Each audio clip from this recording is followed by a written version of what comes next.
I shoveled dirt over my brother's coffin with hands that wouldn't stop shaking. Not from grief, from rage. The cemetery was silent except for the scrape of steel against stone, the dull thud of earth falling onto the wood. No priest, no mourners, just me. His blood left me the duty of burying him, while the woman he married, my sister-in-law, hosted a party at their house. Music, laughter, clinking glasses. I could hear it faintly from across the fields. When I walked back later, mud on my shoes and silence in my throat, she looked at me as though I'd staged a play for my own benefit. She laughed in my face. "Stop being dramatic," she said. "He doesn't need $12 million anymore." "But I do." She didn't whisper it, she didn't hide it, she wanted me to hear. That was the moment my grief calcified into something else, something colder. At first, I told myself it was shock, that grief made her cruel, that maybe the alcohol twisted her words. But her smile lingered too long, her eyes stayed too sharp. I noticed the details then. The champagne delivered the morning after his death, the new dresses with tags still dangling. The men, 2 of them, I'd never seen before, lingering at the corners of her living room, laughing too loudly at jokes that weren't theirs. And the way she wore black only once, for a single photograph to post online, before trading it for red silk. It wasn't mourning, it was freedom. She wasn't just after money, she had been planning this, waiting for the day my brother would die, or perhaps ensuring it came sooner than expected. I didn't accuse her, I didn't scream, I simply watched, and every detail was a blade sliding slowly under my skin. I started small, phone records, quiet calls to contacts in finance. I followed bank transfers that didn't belong to widows, but to predators. I searched her phone one night while she slept on the couch with wine still staining her lips. Messages lit the screen like open wounds. "He's finally gone. You'll get what's promised. Be patient. The money will come." The words weren't hers alone.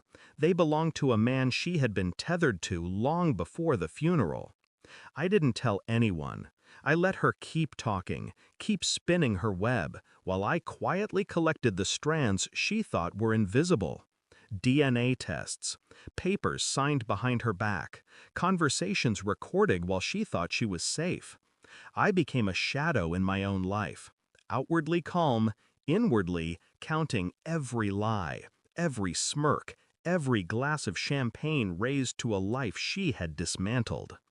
And I waited for the moment the truth would snap shut around her. The documents came in a plain envelope, bank statements, messages, a copy of her lover's passport booked on the same flight she planned to take the day the inheritance cleared. I set the envelope on the kitchen table, said nothing, poured myself coffee. She stumbled in late, heels clicking against tile. Her eyes caught the papers, and in that moment I saw it. Her face collapse, her throat tighten, her hands tremble. "What is this?" she whispered. I didn't answer. I simply watched her unravel. "No, you don't understand." Her words cracked. Her voice begged. But the evidence sat between us like a body on the table. I never raised my voice. I didn't need to.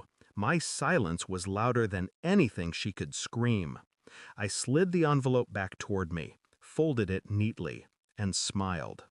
"Keep the party going," I told her. "Invite your friends. Wear your red dress. Just remember, the money you're waiting for is no longer yours." Her face drained of color. "I transferred it yesterday," I said, my voice steady, calm, "to the foundation he built before you. Every dollar is gone. You'll have nothing but the debts you created, nothing but the man you betrayed him with." Her hands shook so violently she dropped the glass she was holding. It shattered, echoing through the empty house like a verdict, and I walked away.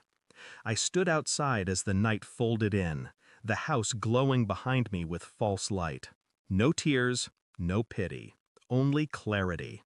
She wanted wealth. She wanted freedom. What she got was exposure. Her mask ripped away, her future reduced to ashes she couldn't spend. My brother's grave was silent, but in that silence I felt his presence. I hadn't avenged him with fists or fury. I had done something cleaner, colder. I let her destroy herself with her own hunger, and I gave her nothing. The last sound I heard was her sobbing through the walls, sharp and hollow. I didn't turn back, because I was finished. She buried herself long before I ever picked up the shovel. Thanks for watching. Don't forget to like, share, and comment. Subscribe now to Cheating Stories Insight World for more amazing stories.